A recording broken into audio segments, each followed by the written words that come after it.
간별 진단입니다. 다른 질병에 대해서는 전정 편두통 같은 경우도 전정 신경염이라는 증상도 이 질환과 많이 겹치기 때문에 반드시 검사를 통해서 이런 것들을 확인하고 나서 이 진단에 포함을 시켜야겠습니다. 기본적으로 다른 문제가 확인이 안 되는 경우에 어지럼증들을 PPPD라는 진단에 넣으려는 경향이 있기 때문에 항상 이제 검사자와 진단한 사람들은 이것을 경계를 하고 쉽게 진단을 내리지 않도록 노력할 필요가 있겠고요. 자, 치료입니다. 이 PPPD의 치료는 다학적인 접근이 필요한데 주요 치료는 역시나 이제 전정 재활 치료입니다. 전정 치료사의 지도 아래서 균형 감각을 향상시키고 안구 운동이나 자세 안전한 운동 등을 시행하게 됩니다. 이를 통해서 우리 균형기관에 적응을 돕고 증상을 완화시키는 노력을 하게 되는데 이렇게 해주시면 대부분 많이 좋아진다고 보실 수 있고요. 그리고 어지럼증 상황에 대해서 너무나 불안해하시는 환자분들은 인지행동 치료라는 CBT를 진행을 하게 됩니다.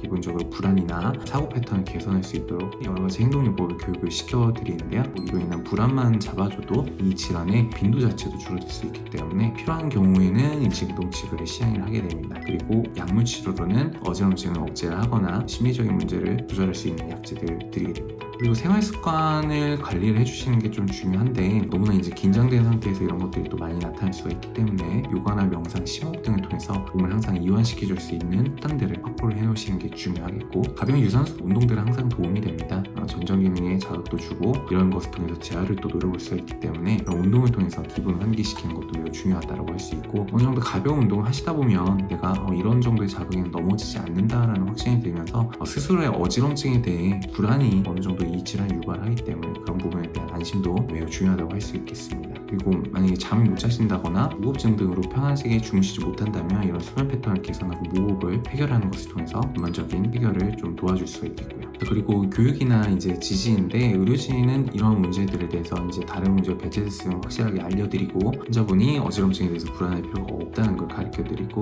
여러 가지 위에 알려드렸던 툴들을 활용해서 증상을 좋게 해주는 것 그리고 무엇보다 어지럼증에 대한 불안감을 신경 쓰지 않게끔 도와주는 것이 중요하다고 할 수 있겠습니다. 이 질환의 예후인데 어떤 환자분들은 장기적으로 가는 경우도 있기 때문에 빠르게 진단하고 최대한 빨리 재활 치료나 이런 것들을 시작하시는 것이 증상 개선에 매우 유리합니다. 그리고 이제 불안이나 우울증 등의 심리적 요건을 효과적으로 관리하면 어지럼증에 대한 예후가 많이 향상이 되게 되고 특히나 어르신들의 경우에는 반대로 방치를 하게 되면은 이 문제 때문에 사회적 고립이 많이 심해지기 때문에 우울감이나 불안감으로 이어지는 경우가 대부분 있다고 보시면 되겠습니다.